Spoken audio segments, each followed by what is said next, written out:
Hello and welcome to another episode of the Life After Cardiac Arrest podcast with me, your host, Paul Swindell. Today I'm chatting with Stuart Menzies, who's from Scotland and is a lifesaver and partner of Susan. And hi, Stuart. Thanks very much for joining me tonight. Do you think you could firstly tell me briefly about yourself? Yeah, sure thing. A little bit of background about me. You'll hear from accent straight away. I'm born and bred from Scotland. So I'm middle-aged. I'll go for that. Just turned 50 last year. Married to Susan. Susan's been my partner, my wife, for 25 years this year, and we've been together for 35 years, so do the sums. We've known each other a very long time. We have 3 children. Our son is graduated from university. He's 23 now. We've got twin girls who are 21. And we stay in Dunfermline in Fife. So that's kind of the central Scotland area. Work-wise, I'm a police officer. I've been a police officer for over 28 years now. That's a little intro, and you'll probably get a lot more from me about my background as we go on. So are you heading towards retirement as a police officer? Not that I'm counting, but 102 weeks. Yes. Any police officers listening will know exactly what I mean. So I'm one of the last of the old school who can retire after 30 years police service. So yeah. So I retire in April 2021. Uh-huh. Well, good luck. Thanks very much. And the new life begins. And talking of new life, so I guess you've probably already stepped into a new life a couple of years ago when Susan had a cardiac arrest. Yeah. So let me talk in a bit of detail about that. And maybe I'll go about our background of our life before then, the old normal. And then we can move on to the new normal. So I've talked about our family background and so on. And we just lived life as I would think any other family did. Very close with our children, holidays, looking to the future, planning ahead. A lot of it based around my retirement. Susan works full time. So yeah, just looking ahead. That was the old normal. I keep fit and healthy, thank goodness, and I'll touch wood on that one. Susan's generally kept fit and healthy, but had the odd ailments through the years, just as anybody would. Now, if I go back to 2015, end of 2015, Susan had an illness which was undiagnosed. She had a lot of pain around her pelvis area and so on, to such an extent that she was hospitalised on a few occasions. And given a series of antibiotics. We eventually counted up over the period from, I think, December to January. She had been given 8 or 9 different sorts of antibiotics. It was suspected that she had an infection round about her pelvis. They couldn't actually diagnose exactly what. In any case, so she wasn't keeping too great with this undiagnosed illness. Move on to February 11th. 2016, so that's the date our life changed. We decided to go out shopping. Susan didn't want to go out shopping. She wasn't feeling good, but was very lethargic. But I said to her, let's go out and do the monthly shop. Let's do that. So we popped along to visit some friends for a short time, and then we headed off to our local Asda. And off we went shopping, filling the trolleys up, just as you would. Met a few people on the way, and everything was as normal. Probably 3/4 of the way around our shop, I recall it's a coffee aisle, which we'll probably talk about later on again, about my revisits. So I recall at the coffee aisle, and I remember looking at Susan over the few aisles before that and thinking, she doesn't look too good. She was looking pale, dark-eyed, but was soldiering on. But she just, I do remember she didn't look too good at all. I was in front of her. I heard her call out my name. I looked round, and she collapsed into a set of shelves. I managed to grab her, and I laid her on the ground. Now, as we've mentioned already, I've been a police officer for 28 years. I worked at a training school for 3 years, so I trained first aid. I'm a first aid trainer, or I was. That was back in the early 2000s. I worked there for 3 years. So I had my fair bit of knowledge of first aid through training it and through my job as well. So anyway, I laid her down. I put her in a recovery position. I saw that she was unconscious. I thought, I wasn't sure what her breathing was like. I thought she was having a seizure. I was since no different, obviously. And I called out and asked somebody to call an ambulance for me. So I had her in a recovery position. She was foaming about the mouth slightly and strong breathing, which I now know is agnostic breathing. Ambulance came on. I'd given a mobile phone. Ambulance was there, and they just asked me to describe the symptoms. I quickly went through my Dr. ABCs from my first aid days, and I was definitely in work mode by that time. Albeit Susan is my wife, I was at work as far as I was concerned, and I was able to reel that off no problem at all. The immediate diagnosis, after I was asked for the gaps between her breathing, that she was in cardiac arrest, I was to put her on her back and do CPR. And, well, off I went. And I remember singing Nellie the Elephant when I was doing the CPR, which, it's a strange memory, I have to say. So cracking on with CPR, was going to do breast, but was joined by somebody who's a colleague, I know, Rachel. Rachel thought I was helping another shopper out. Explained it was my wife, it was Susan. So Rachel quickly in said, I'll do breaths, you do compressions. And off we went. I insisted that we had the paramedic or the ambulance service to remain on the phone. I had a number of ASDA staff round about me. And we just continued on doing our compressions. One of them asked me if they wanted to take over, and I was insistent that I was doing this, nobody else was doing it. And Rachel continued with breaths. I have no idea how long that went on for. Absolutely no idea. I just knew I wasn't going to stop. But it was a number of verses in Nellie the Elephant, best way to describe it. I do also recall seeing the defib, bright orange in colour, next to Susan's head. But also recall that I wasn't really in a mindful position to tell somebody to open it and spark it up. I was continuing on and focused on doing good compressions, and I'm asking for updates when the ambulance was due to arrive. I think the next thing I remember was the ambulance crew arriving. I got a pat on the back and says, keep going, you're doing a good job. And then they started setting their kit up. Third ambulance person arrived, and then I got moved out of the way, and I remember looking back and they took over compressions. Remember walking away. I remember them cutting over open Susan's top and thinking how affronted she'd be because she was topless in ASDA. You think of the strangest of things, don't you? And then Rachel came up beside me, and then that's when realism started to set in, when I heard the defib kicking off. Because it's fair to say I was probably in disbelief what had actually happened. I just went out shopping with my wife. She's only 46. This can't be happening. But it was. And I heard the defib kicking off once, talking, and then kicking off. And then kicking off a second time.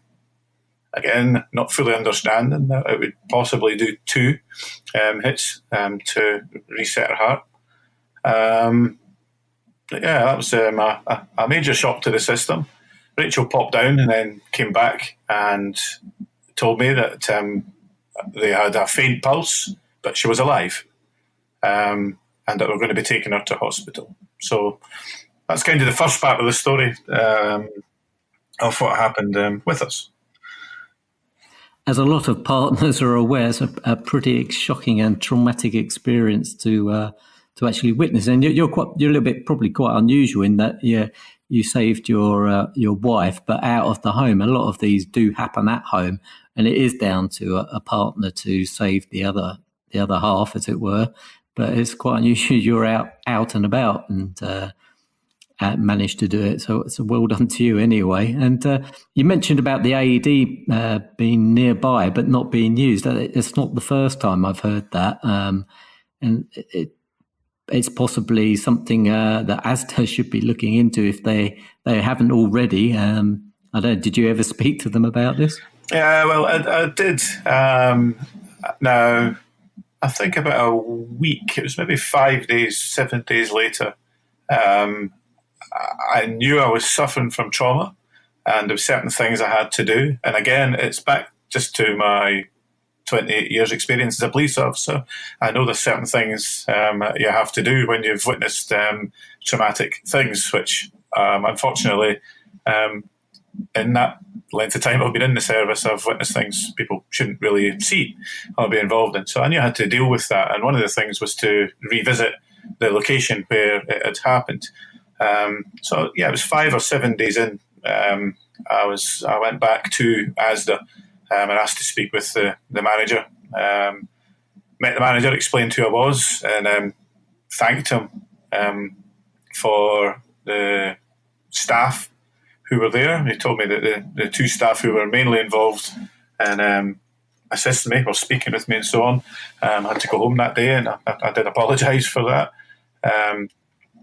However, I was a kind of double-edged sword there, because I explained, standing next to the ED, that I knew it was there, and I know that in my day job I'm used to dealing with trauma, and I know that as the workers are there to manage, to do customer service, to stack shelves, etc., and are not used to dealing with trauma, but there's no point having an AED which is fully operational in your store if you're not going to open it up and be confident enough to use it. It's pointless having it.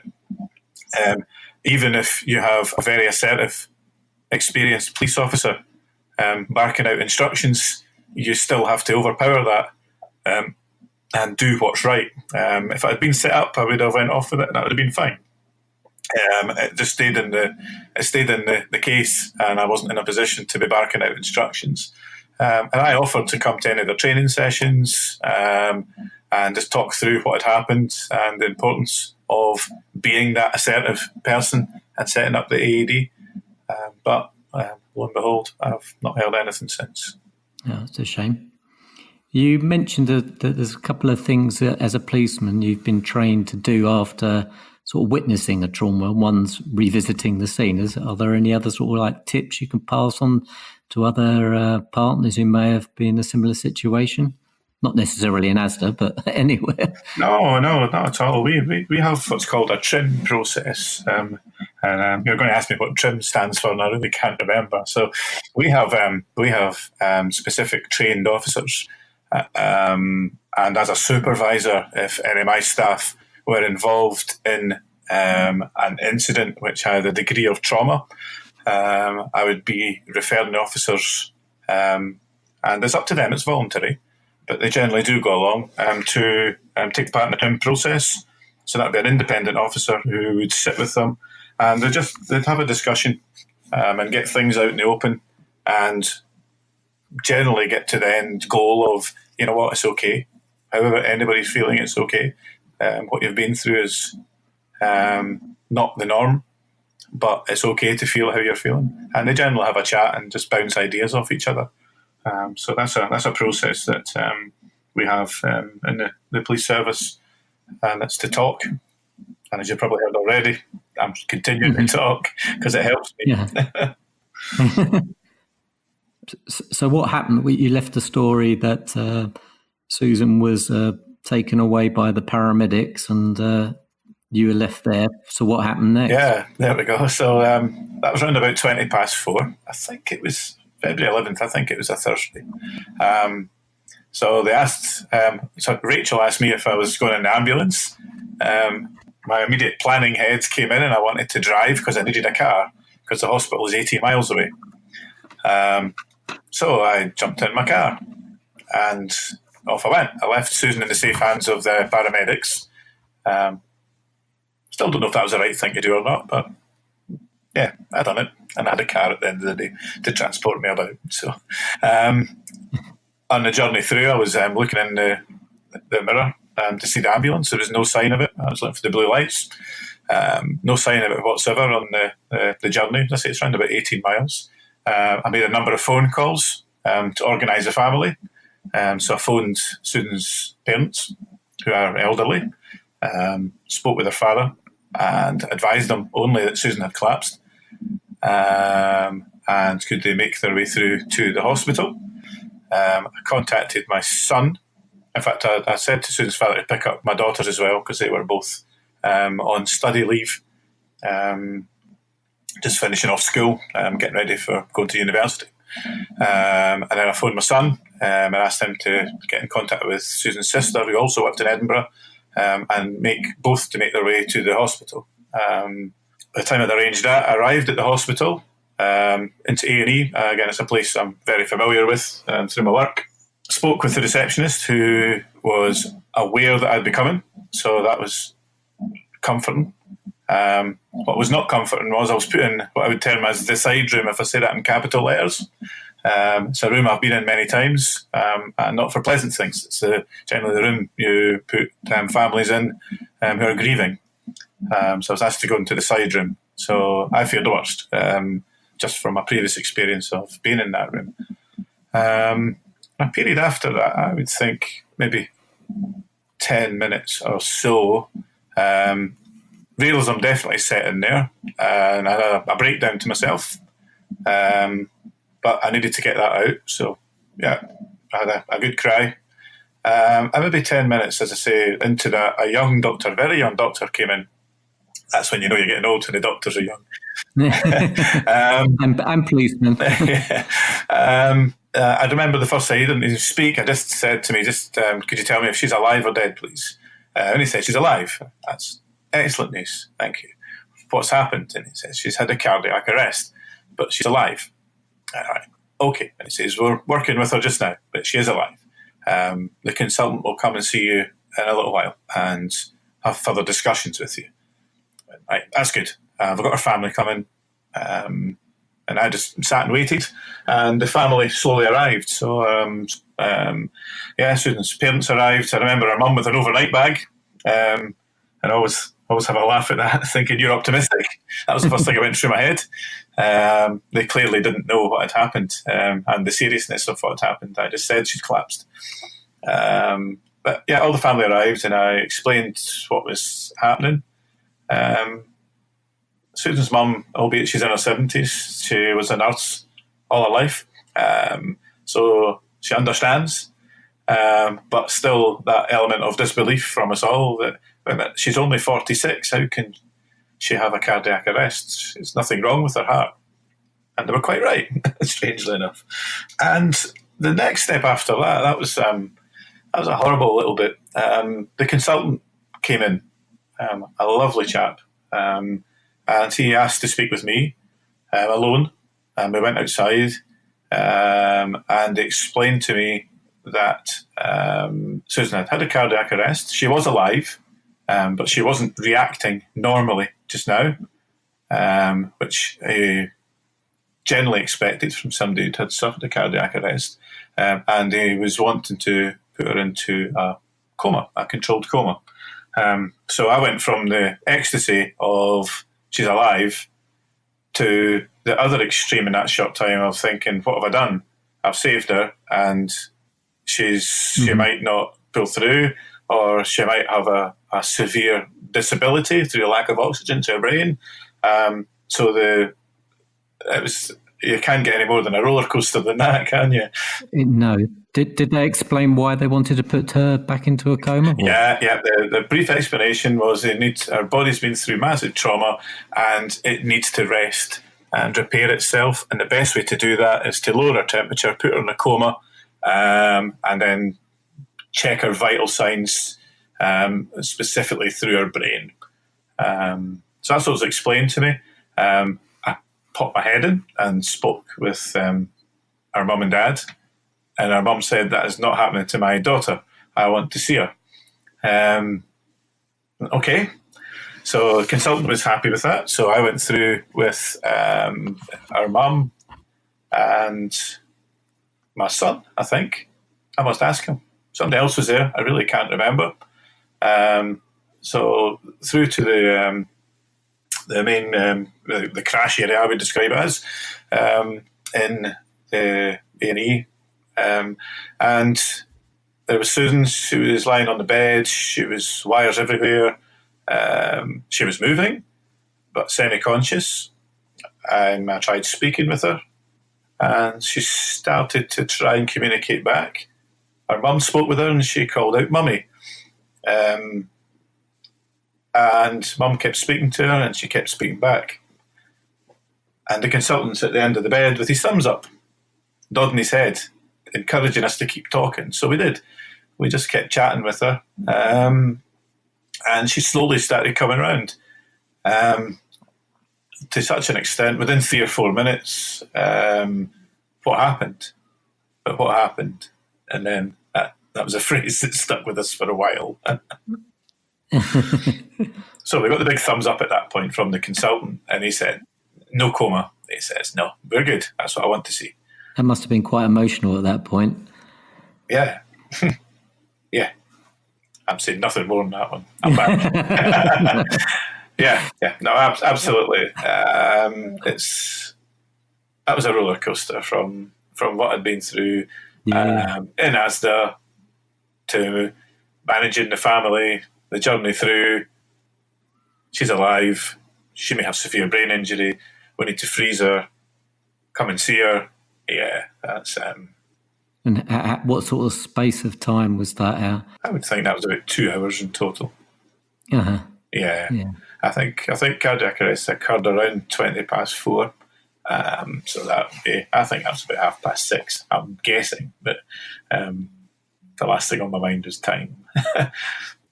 Oh, absolutely. Yeah. Her time in the hospital, did she sort of continually improve from that point? Yeah, the time in the hospital was interesting. So we got the thumbs up. They were comfortable. She was stable very early on. And then they moved her up into intensive care. And I went up and joined her after she'd moved up there. But the care, the care from the trauma teams was just incredible. Absolutely incredible. I can't emphasise how good it was, and we should be proud of our NHS. It was exceptional. Absolutely. From the ambulance service to the trauma teams at A&E, and then up into intensive care. So the same consultant was the duty doctor in intensive care. I remember being in intensive care. I sat with Susan all night. They gave me a room and a bed in it, and I stayed there that night. I stayed with her all night. There was 5 beds, 5 different patients. The consultant was on the ward. It was an arc. That's the best way to describe it. So 5 beds in an arc with an island in the middle. Each patient had at least one nurse allocated to them. And as I say, the consultant was on that room, on that ward with them as well. So Susan was all wired up, and we sat, and she was drowsy, and we just sat and chatted, and it was what happened. And I explained to her, "Did I die?" "No, not really." "Okay, but what happened again?" And we just went round in circles with that until she had a bit of a sleep, and I went away. I knew I needed to charge the batteries, so as I say, they were kind enough to give me a room nearby. I could come back and forward whenever I wanted, so I would get half an hour sleep, then back through checking her again, and so on. That went on for most of the night. She was there for 2 days, I think.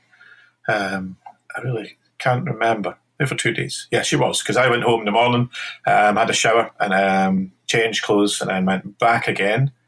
I'm saying change clothes, and that's a funny one as well, because I remember the clothes I was wearing that day, and I've not worn them since. I still have them. I've not worn them since. It's a very nice T-shirt that I have as well, and a nice jumper, but I can't wear them. And I'm not I suppose I am superstitious, but I just don't wear them. I still have them, but I don't wear them, and that's that. And then one of my daughters is the same. She knows what she was wearing, and she won't wear the clothing either. So, yeah, but it's a family thing. Anyway, I went back again to the hospital, and she was much brighter. Still what happened, but it was like she was growing up in front of my eyes. That's maybe the best way to describe it. So, Mummy, she was 3-4 years old. But by the next day, she was maybe 12, 13, 14 years old. Yeah, that's probably the best way to describe it. Wow, yeah. And I remember the consultant coming in the afternoon and explaining to us I want to do some memory checks and so on. So just start to test your responses, memory, and so on. And that was very good. Her age, parents' names, where she was born, where did she work, all these things. And then I remember having a laugh when he went, "Who's the Prime Minister?" And it was David Cameron at the time. She went, "Oh, him." so yeah, I knew she was okay. She was doing good at that time. And yeah, that's how we went on in intensive care. And I think day 2 in the evening, we were transferred up to the cardiology ward. And I knew it was serious when they were transferring her. I'm saying serious, but she was. They were comfortable that she could move to the cardiology ward. But we had 4 nurses, a consultant with a backpack on. So I knew things. We weren't out of the woods yet. Was that an AED in the backpack, do you think? It was a huge backpack. I think they had everything. I think they had another consultant in it. Yeah, up into cardiology. And therefore, I stayed there another 2 nights. Susan had a room. You know, when you're getting better in cardiology, when you get advanced from your own private room into a ward and so on, and see less of the nurses. So how long was she in hospital in total?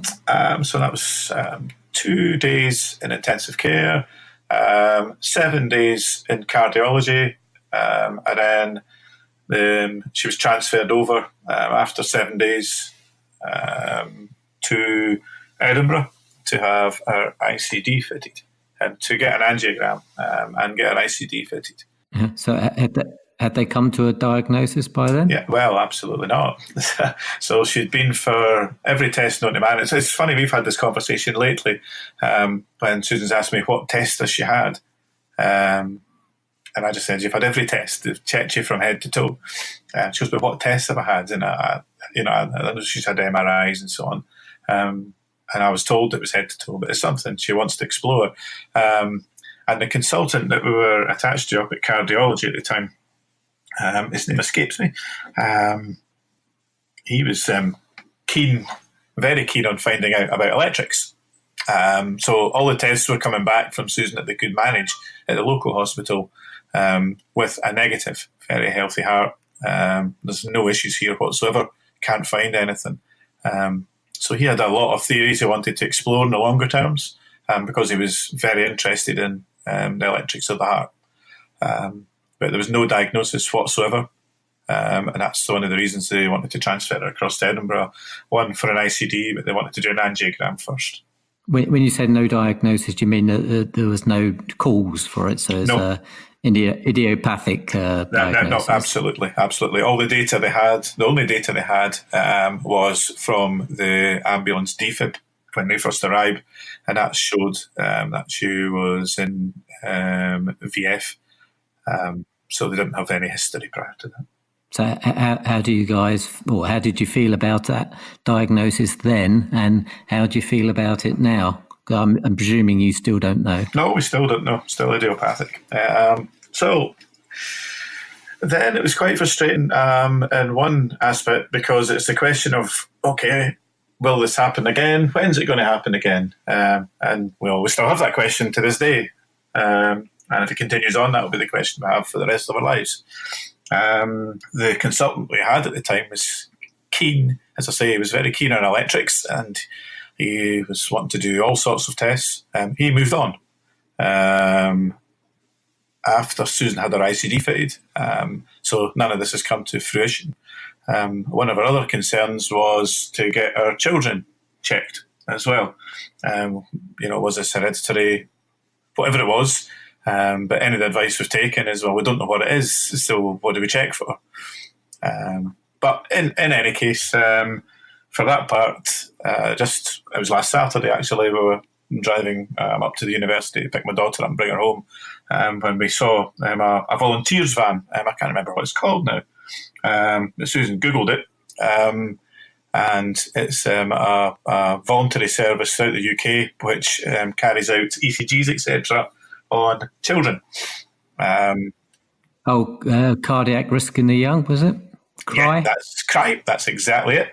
So she was read over that on the internet when we were driving up the road to pick her daughter up.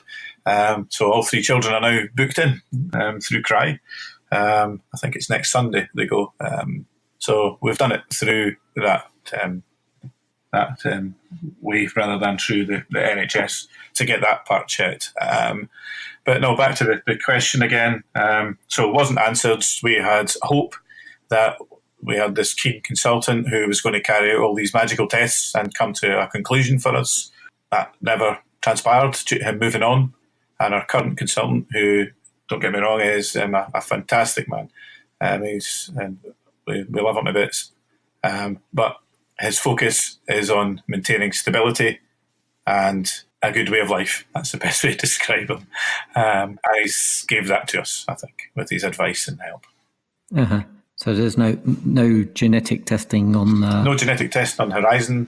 We've asked if that's something we could do, but he says, I don't know what to test for.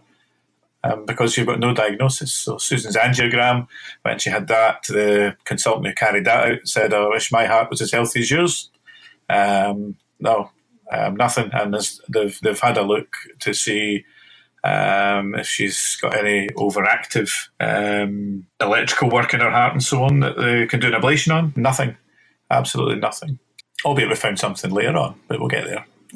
Maybe the tests in the future will improve and around all us idiopathic people up together and run us through a few more tests. It would be nice to get an answer. It would be lovely to get an answer. And we sometimes fall back on, and I mentioned early on about the antibiotics that Susan was on, and we sometimes fall back on that. Saying, that's a known cause, is it? I don't know. But that's the only change in lifestyle that we could identify. And she had tablets, she had IV antibiotics, and I think it was 7 or 8 different antibiotics she had. So, yeah, we don't know. We're merely guessing. Who knows? You've had a horrendous time, and then Susan's been in the hospital and improved somewhat, and then it's time for discharge. What are your thoughts around Susan coming home and you're being the main carer and looking after her? Yeah, oh dear. So prior to her going over to get her ICD, I'd started my PhD in hearts. Learning about the heart. So, yeah, it'd be fair to say by the time she went across to Edinburgh, I'd read a lot because that's what I like to do. I like to know what people are talking about and be able to talk the same language as them. Clearly not be on the same level as them, but I don't want wool pulled over my eyes. Not that medical people would do that maliciously, absolutely not. However, I wanted to let them know that I know what you're talking about. Keep explaining more because I want to find out why, and so on. I even went and priced up. I didn't know much about ICDs, but I went and priced up a defib to have in the house because I was having one near us all the time. But then we learned the wonders of an ICD, which I knew nothing about. I knew about pacemakers, or a rough idea about pacemakers, nothing about ICDs. So anyway, yes, we got Susan home, so I stayed in the house and her parents went to pick her up. I have to say, I'll just jump back a little bit, that I think it's 5% of ICD is getting fitted. The person suffers a punctured lung, so Susan knocked that one on the head as well. So she got a 1-inch tear in her lung from the insertion of the ICD, so I had to stay in another 48 hours whilst that settled down. She has chronic asthma, which is medicated, so that was a concern for us as well. But no, after the 48 hours extension in the hospital, she got home. She came home with mum and dad, and that's when the new normal started. So yeah, just over it's strange. It was just building up our strength. I wouldn't say her confidence, because she had no idea what had happened, no recollection of what had happened whatsoever. No recollection of visiting the friends beforehand.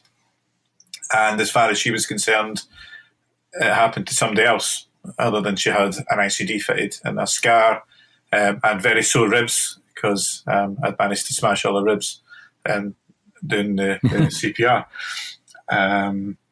But she had no recollection of it whatsoever.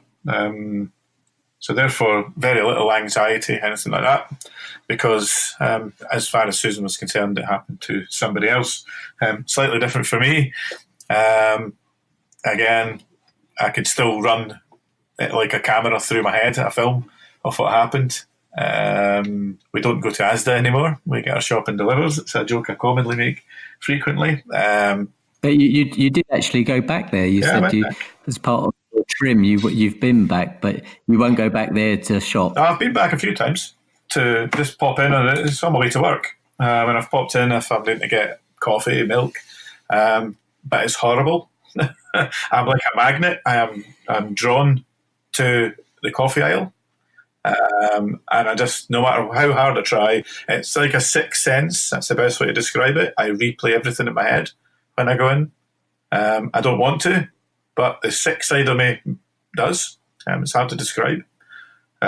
Susan's not been in. She asked me, maybe about a year ago when we were driving past, she says, I'll just pop into Asda. You will not. So, yeah, she's never, maybe she has been and not told me. My fear is that it'll jog her memory, and she has no recollection of that. I would guess that it won't jog her memory. No, I don't think it will. No, from all the reading and the chatting I've done with like so yourself and so on, yeah, I get that, but I need to get over that, don't I? But no, but just back to the being at home.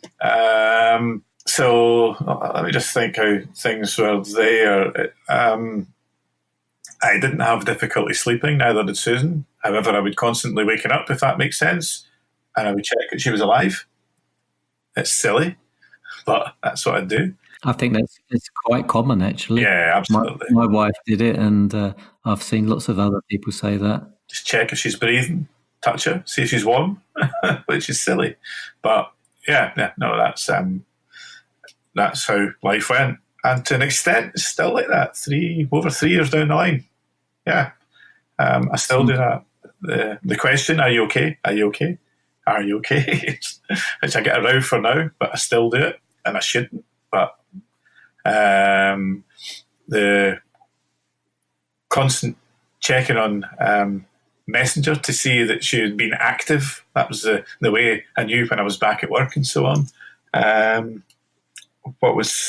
If she was moving about, it's silly because she's got an ICD. You've got to trust it. She's just not going to pass out. Her ICD is going to kick in, and she's going to shout for help. So it's kind of hypervigilance, isn't it? It's beyond belief. As I say, I think the funny story I told on my blog was, and the first time I went out, I left her on her own in the house. I was only out for 20 minutes or so, and I came back and I couldn't find her in the house. I was panicking like mad, and I went out to her outside garage. We have a box freezer out there, and her legs were hanging out the box freezer. And I thought she'd collapsed in the freezer. I thought she's dead in the freezer. And she'd actually just taken urge to clean it out and laughed at me. So, but there's been lots of these scenarios where I've not even told her that I've panicked. Looking about, this is stupid. It still continues to this day. What do you put that down to? Is that part of the trauma you experienced? Is it that you haven't processed it all properly, or? No, I've processed it. I think it's that fear that it's happening again. And then if we just go back to an earlier conversation, the idiopathic part is probably part to blame of that one. We don't know. So how do we know it's not going to happen again?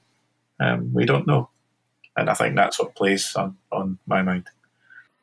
Okay, so how were your employers about you taking time off, and what about Susan? Did she go back to work at all, and how was she? Yeah, absolutely. So my employers, I was helped by Rachel.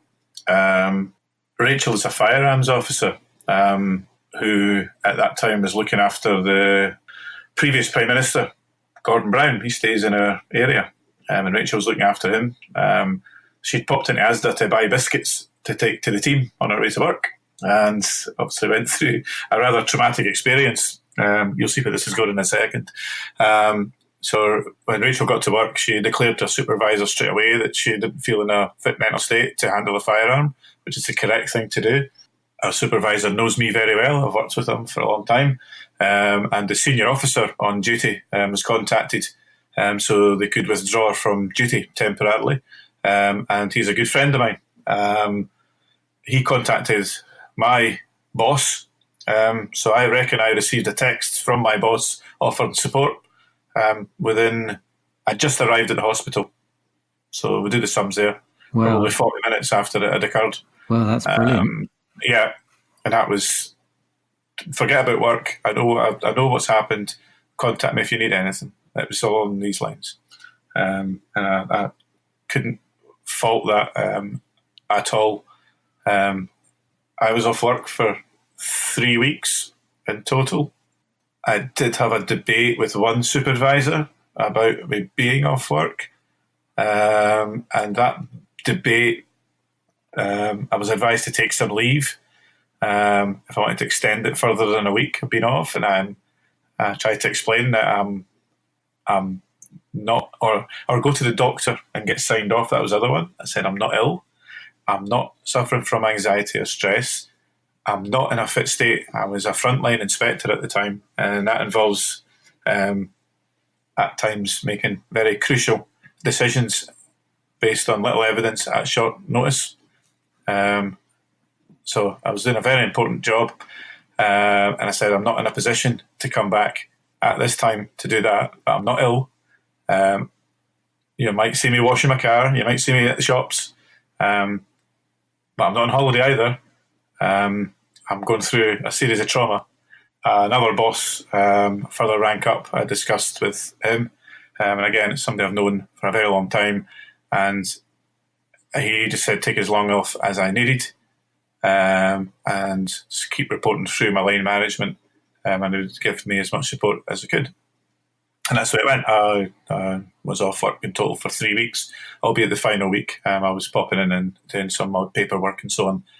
Because I wanted to try and get a return strategy in place. One thing just occurred to me is that you've been a trainer of first aid and stuff like that, and I think I've seen somewhere that you've done CPR before on members of the public. So how does that contrast between doing it on someone you don't know to doing it on someone you know and love? It's the same. It might seem a very hard thing to say, but doing CPR on a human body is different from a resusciani. And when I was doing CPR on Susan, that was the same as I've done a CPR on other people. I just knew that I wasn't stopping, and I didn't want anybody else. That was the only difference. I didn't want anybody else to have the responsibility of it failing. Yeah, that's the best way to describe that. Whereas when I've done it with other people, we work as a team. When you get tired, you swap over. But that was the only difference there. I definitely moved into work mode. And I was doing CPR on a person and was trying to save their life. And that's the only difference, was I was not stopping when I was with Susan or asking for any help. I was doing it because I wanted that responsibility if it failed. Unfortunately, it didn't. So it didn't. Yeah, other ones have failed, unfortunately, but that one didn't. So what I was angling at was the trauma that you've been experienced of the event. How does that contrast to the sort of trauma of doing it on a member of the public? I can't compare that because I've got the aftermath with Susan, and that's the traumatic part. I do CPR. I've done CPR on other people who I don't know. And the last I see of them is when they're off in an ambulance. And I know very little about, I might have to go and see their family and so on. But that's it. And then move on. So I can't compare it. Whereas the trauma with your partner is that it's more drawn out, I guess, because you've got the immediate impact, and then you've got to live with that trauma for Forever. Forever, yeah. Yeah, forever. Yeah. So that won't go away. It's in my head.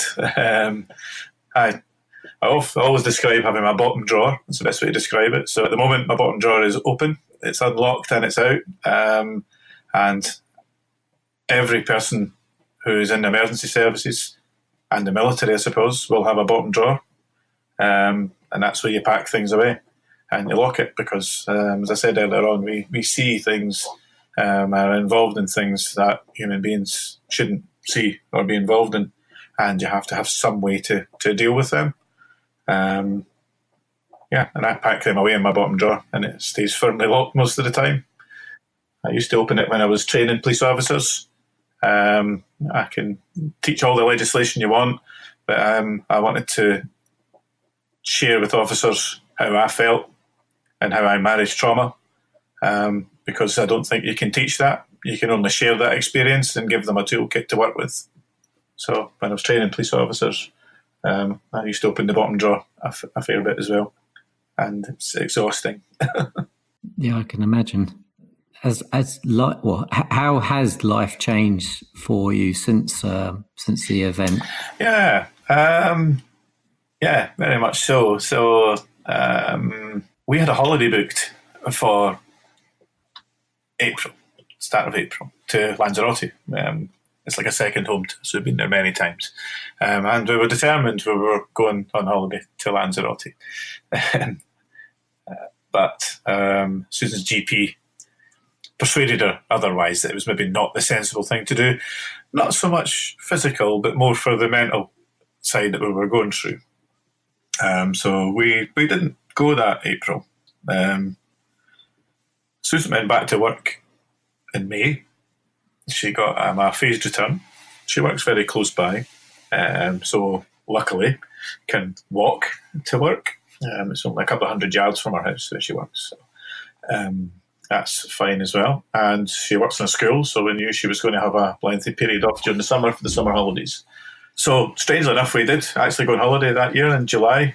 We braved up and jumped on a plane and went across to Lanzarote. It was different though. It was different because I had the phrase book all set up, and I knew how to explain in Spanish sudden cardiac arrest, ICD. I knew there was no Medtronic facilities. Susan's ICD is a Medtronic. There was no facilities in Lanzarote, but there is one in Gran Canaria. I knew all the routes to the hospital where the medical centres were and what their described capabilities were as well. And we went off for a week's holiday. Yeah, it was different.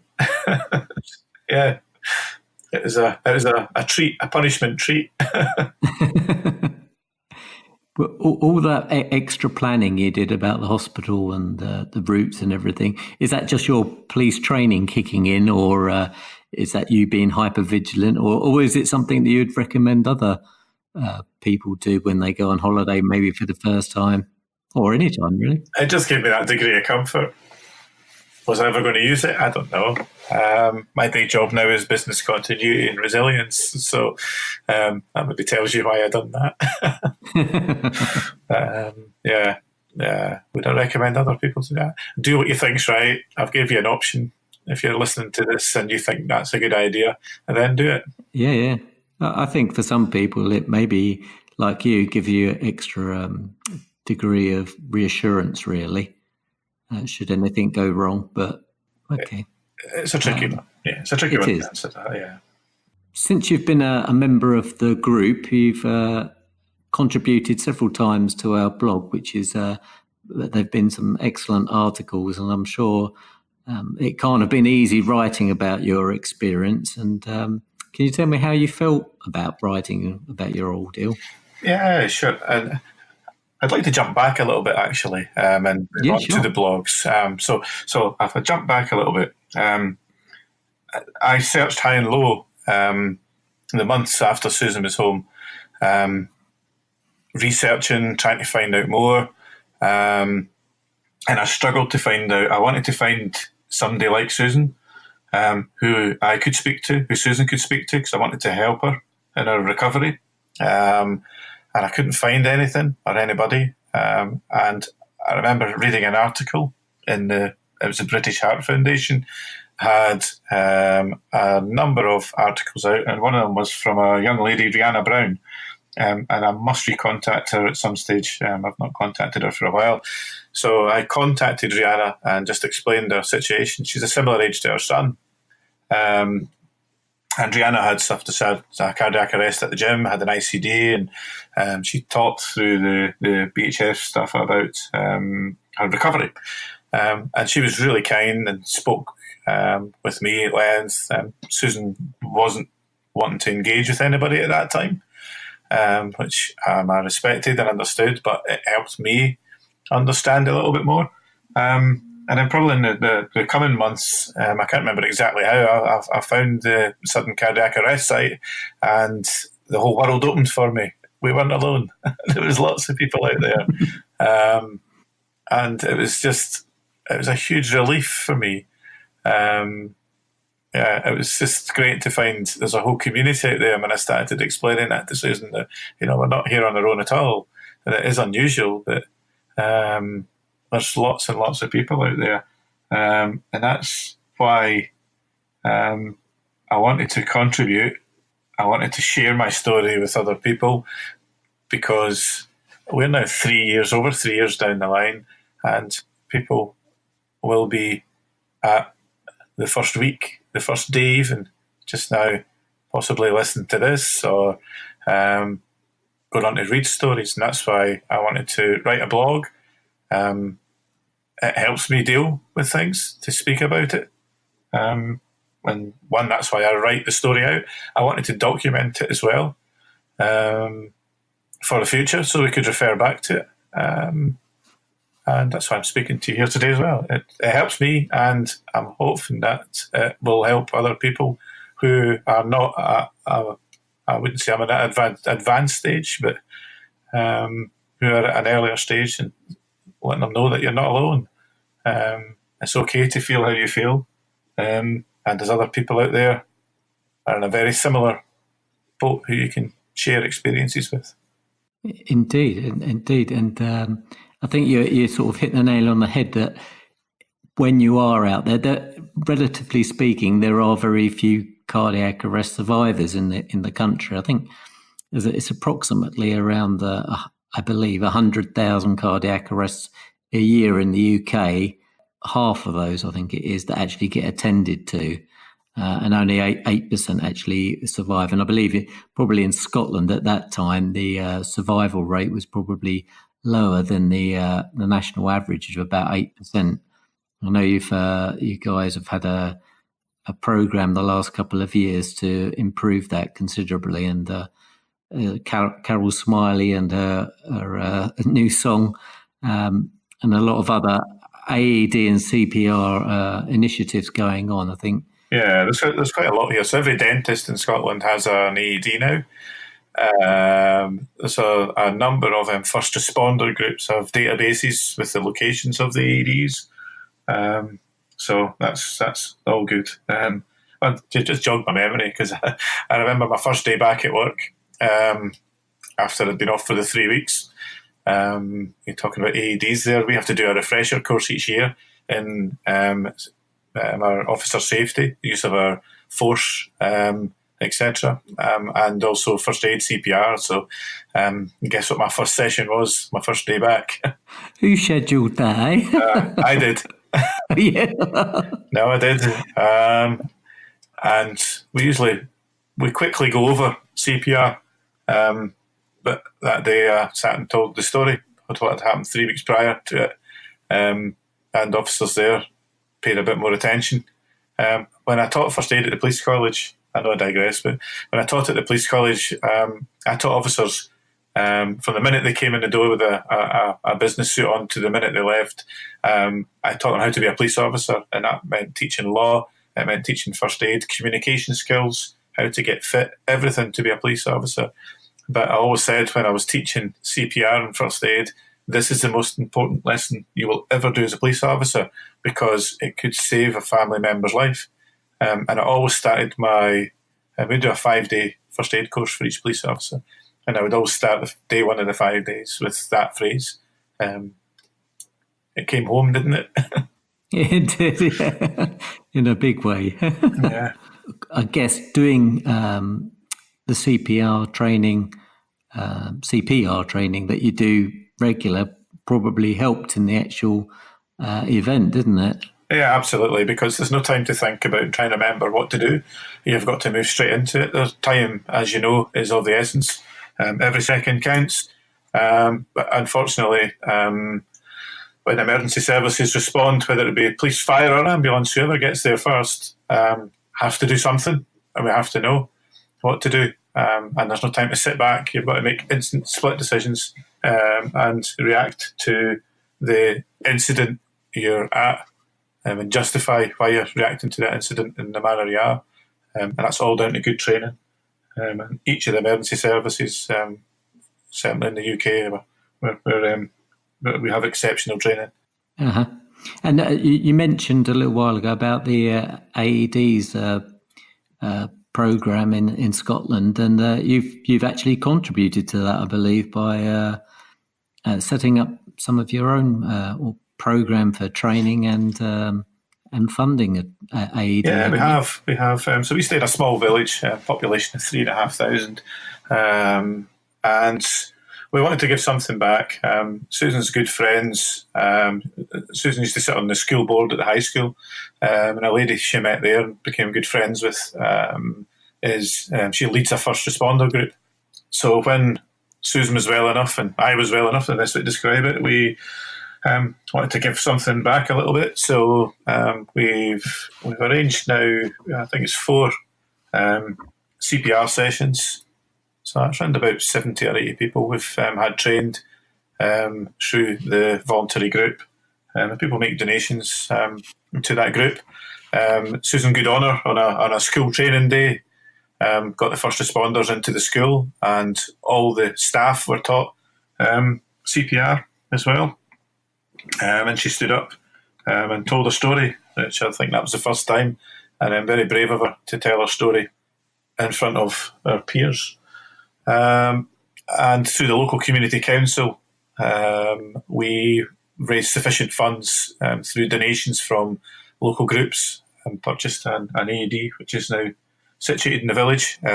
It's not been used, but it's been accessed twice with potential for use, because it is on the database for the volunteers, and it's also on the Scottish Ambulance Service database. So they know it's there, and it is pleasing that people have accessed it on 2 occasions. They've not needed to use it, thank goodness. But at least it's there, though, in case it is needed. Yeah, the response in the village has been, again, fantastic. Absolutely delighted that we've made that effort to get something in like that. It's very worthwhile. And it's in a lit area. It's on our main street. It's in an unlocked cabinet.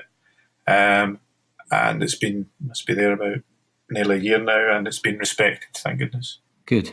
You do see some other ones that are vandalised and people try to steal them. It's I can't fathom out those people who do that. But No. I discussed long and hard with the community council and the first responders whether we put it in a locked cabinet or not. And I know there's a lot in locked cabinets. I understand why, but time is of the essence. It is insured through the local council. It's not worth anything to anybody. We've put that out in local newsletters. We've also done training with the school as well, with the children. The first responders have spoken to the children about the AED it's in the village and what it does do and what it doesn't do. It's got no scrap parts, it's got no reusable parts, it's no use to anybody other than saving a life. So that appears to have been respected so far. Well, that's good. You've also given back in some other ways by you organised a meetup in Edinburgh last year. Yeah, that was good fun. So we thoroughly enjoyed that. And probably the first part of that was we were looking for some help, and I think it was yourself that put me myself and Susan in touch with Sarah, and we met up with Sarah and her partner Di, and that was the first time Susan had met another female who'd had a cardiac arrest, had an ICD, and it was great. They just chatted away, and it was fantastic. And Di and I chatted away about, "Are you okay?" and so on, that question. And we organised the get together in Edinburgh. It was a fun day. I think there was 9 or 10 survivors in total. Travelled from down England across Scotland. It was a poor day, and sadly for the weather, but we jumped on an open top bus. We all had good chat. We sat in the pub, had a few beers, went for something to eat, had a great laugh.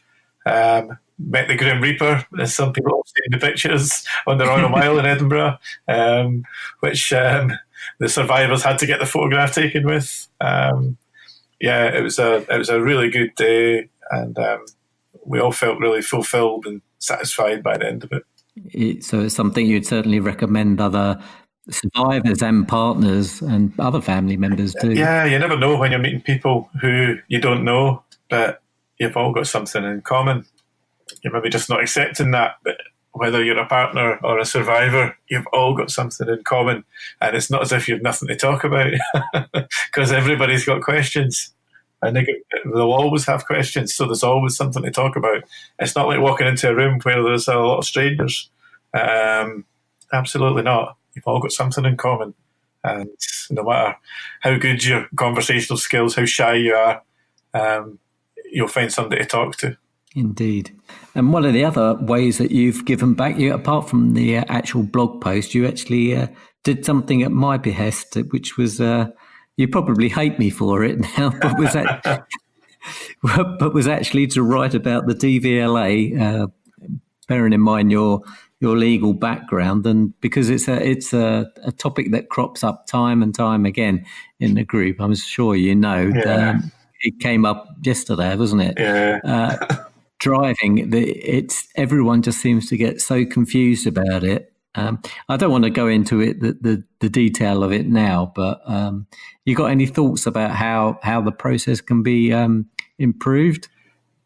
Yes. There's a link for me missing between the health side and the DVLA side, and it's a link of support, because I see that as where the failings are. People have gone through the worst trauma anybody could ever imagine, whether it be a survivor or their family members, and they're given the advice from the consultants or the direction that they've not to drive, and given whatever the period is, the consultants are trained and have that knowledge. However, they're not told anything further, and a lot of people have suffered brain injury and memory loss, and there's no help in between there and then knowing you have to contact DVLA. It may just come back to you 2 or 3 months later. I was to do something about that, but you're just told to stop driving. And for me, there needs to be a link between that part and the DVLA part, and helping people to fill out the correct forms if they need to fill out forms. It is so complicated because we only think about cardiac arrest or a form of heart failure, but when you look at the medical conditions that DVLA cover for driving, it's extensive. There are hundreds, and because we only focus on a small amount, they can't have specific forms for every condition, and I'm quite convinced they're a very small unit as well. It's not this mass office block of thousands of people. And I think that's the solution, is to have some form of support, not just for DVLA, but for everything. I don't know if that should come from voluntary groups. I don't know if that should come from NHS or from the government. But there's a link missing there between the consultant and other outside bodies providing support. That could be a link as well, and I go off tangent slightly, but understanding your ICD, understanding home monitoring, there's a missing link there. Mm-hmm. It just made me think, did Susan get rehab? No.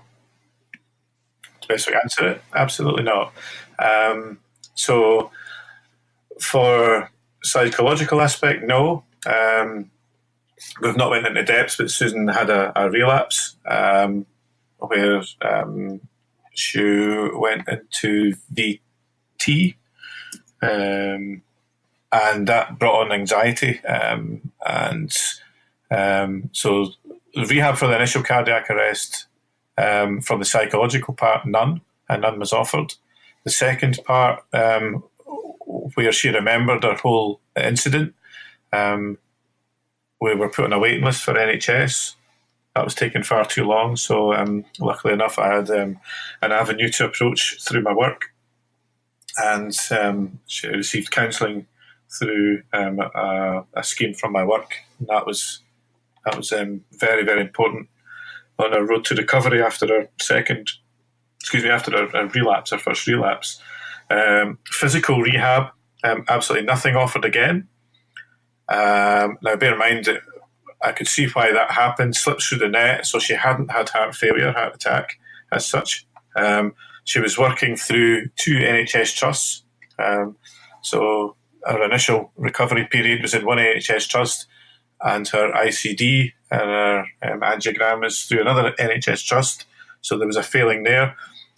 We only found out about physical rehab because my auntie had also suffered a heart attack a year previous. Had a very good cardiac nurse and gave me her name, and Susan contacted her and got her onto a rehab program at the local gym. Uh-huh. And how did that go? Went well until Susan's relapse. When she suffered other issues of confidence and of dizziness, which is another article has been up recently as well, which she still suffers from. Yeah, I mean, coming back to the original point about having someone there to sort of coordinate all of these aspects of survivorship is something that we really do need. And it's very important. I say I'm lucky I'm in a position that I can read law and put it into layman's terms and recognise risk and understand the importance of doing certain things. And I'm referring to the DVLA, and I know the importance of it or what the consequences could be, whereas a lot of other people, the majority of other people, I suggest, would not. Their consultant says, don't drive. But okay, do I have to send my licence away or not? What paperwork do I use? I don't know. I've not. As we were reading the other day, and again, we'll not go into depths with that. But okay, no heart failure, but an ICD is a precaution. So what does that mean? It's difficult for DVLA to cover every single condition, every single scenario. It's probably impossible, in fact. It is probably impossible. You're right, but I think something needs to be done to make it a little bit clearer for people, or even if it's someone who's an expert on hand to be able to guide people through the system. No, absolutely. Because again, having witnessed the trauma of giving up a driving license, it's not just stopping driving; it's your life, it's your livelihood, it's your independence. It feels like a punishment, I would suggest, for something you don't deserve. You have to rely on people. It's huge. And I'm not entirely sure the consultants, and I don't blame them, but I'm not entirely sure that they can recognise as a whole the impact that short sentence of "you've not to drive for" has on individuals. And that must have an effect. If the DVLA process doesn't go smoothly, that must build up anxiety, which again puts extra pressure on the NHS because people will then go and see their GPs, etc. And I certainly know from our experience that the mental health side of the NHS is bursting at the seams when that little void in the middle could be filled, just to offer that assistance and advice. I've mentioned that, I can't remember where I mentioned it, but in the police service we have family liaison officers. So if there's been a traumatic incident, and along the lines of a murder, if we go there, we'll bring in a trained family liaison officers, and you'll frequently hear them referred to on the news and so on. And that person's job is to provide the link between the police and the family, act as that support, or put people in touch with the correct support and so on, but also be there with a withdrawal scheme as well to ensure that there's no attachment. They offer that support, the inquiries go smooth, and the appropriate outcome is achieved. That's a process that's been going for a number of years now, and I think NHS need to look at something along that line. Mm-hmm. It sounds a very sensible idea. Okay, thank you, Stuart, for that. We're coming to the end of our chat now, and sometimes I like to ask people, what were their 3 tips they would give to other partners or lifesavers? You got anything for us? Yeah. It's okay. That's the first thing. Live life to the full, because it is a shake-up, and it's certainly what's happened to us has changed our whole view on life. Absolutely. Live for the moment. You never know when it's going to get taken away from you. And speak with others. Take your experience. You have quite a unique experience. There's other people out there who would benefit from your experience because they'll be at a different stage. And I'm sure they could take some snippets. Speak with others. Yeah. Some very wise words there, I think, especially that last one. I think a lot of people get a lot from speaking with each other, and sometimes people just don't realise that as a very simple tool, really, and a simple therapy. No, it's easy. It is easy, and well, as I say, you mentioned we've been going for an hour or so now, and yeah, I feel better now. I felt bad to start with, but I'm feeling good. Good. Well, I say thank you very much for your time, Stuart. It's been a really enlightening hour or so, and thanks for sharing it with us. And hopefully I'll meet with you sometime soon. Perhaps you come to the next big meetup, which we're having in September in the middle of the country in Oakham. If anyone's listening and wants to come along to that, it's sure to be a great day. We're having lots of people come along and talk, and as Stuart mentioned, it's just great to talk with other survivors and partners. Hopefully see you there. Okay, thank you very much. Bye-bye.